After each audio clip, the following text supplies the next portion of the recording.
The moment the words slipped from my lips, I knew I had crossed a line. Maybe I should just run off with Daniel, I said, smirking, flipping my hair as though it were some harmless joke. James froze. His hand, suspended midair over his coffee cup, stalled. Those warm hazel eyes that had watched over me for 12 years darkened. Storm clouds forming in a silence I couldn't break. "You think that's funny?" he asked, calm yet cutting. My laugh died in my throat. "It was a joke, James." I hadn't meant it, but he stood, scraping his chair back with a harsh screech, and walked to the door. No yelling, no fists, just a slow, deliberate retreat that felt far more frightening than any outburst. That was the last time I saw him. The unraveling began. James and I weren't perfect. No marriages. But we had history, late-night drives, that tiny apartment where we built our first life together. The scar on his chin from the day he slipped fixing the leaky sink. He was steady, loyal, always present. Maybe that's why I grew restless in ways I couldn't even admit to myself. Daniel, my co-worker, wasn't extraordinary.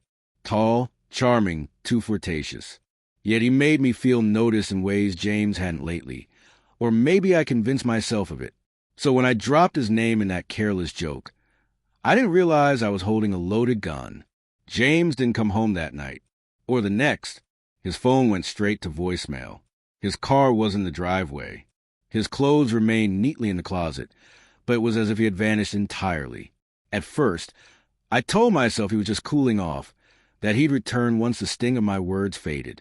But days turned to weeks, and with every sunrise, the weight of my actions pressed harder. 3 weeks later, a note arrived. No return address. Just my name in his familiar, slanted handwriting. Hands trembling, I tore it open. You think it was a joke? Maybe for you. For me, it was a mirror showing truths I've been too scared to face. You don't respect me. You don't love me. You don't even see me anymore. I'm making it easy. Consider me gone. Don't look for me.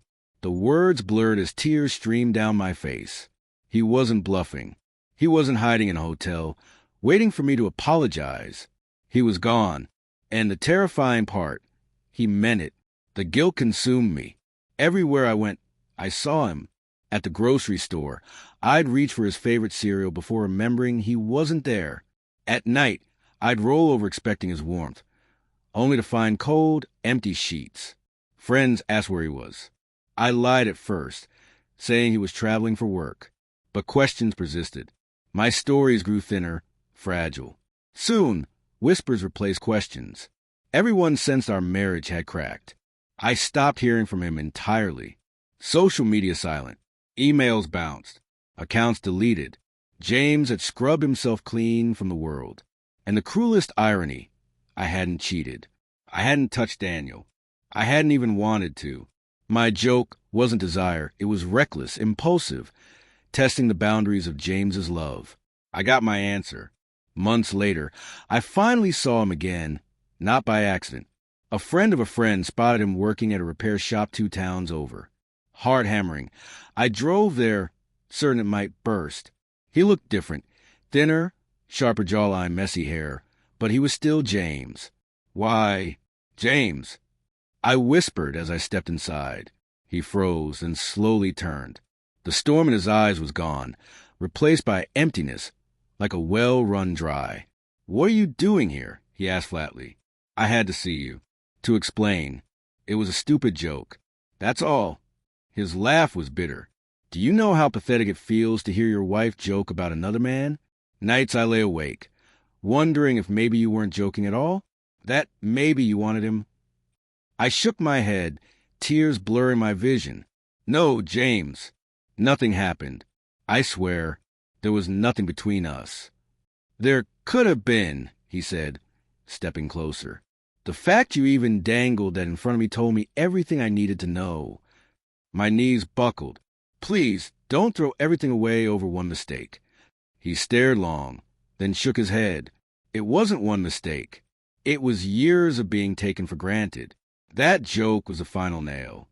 And just like that, he walked away again, leaving me standing amid grease and sawdust, sobbing like a child. The silence followed. I stopped chasing him, Not because I didn't want to, but because I couldn't fix what I'd broken. Time passed, yet the silence never lifted. Divorce papers arrived a year later. No dramatic confrontation, no last conversation. His signature, a line from mine. Hand trembling, I signed. Ink smudged. Betrayal isn't always a kiss, a hotel, a physical act. It can be smaller, quieter. A careless word, a thoughtless laugh, a knife slipping between ribs. Unintentional. I hadn't cheated, but I betrayed him nonetheless. I think of him every day, where he is, if he's happier, if someone else makes him feel valued.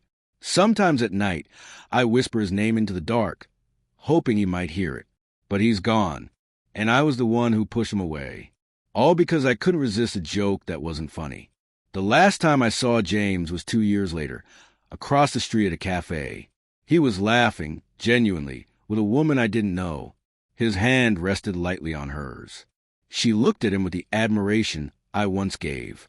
He didn't see me. Or maybe he did, and chose not to. I froze, heart-shattering again. Not because he had moved on, but because I realized something far worse. He had healed, and I never would.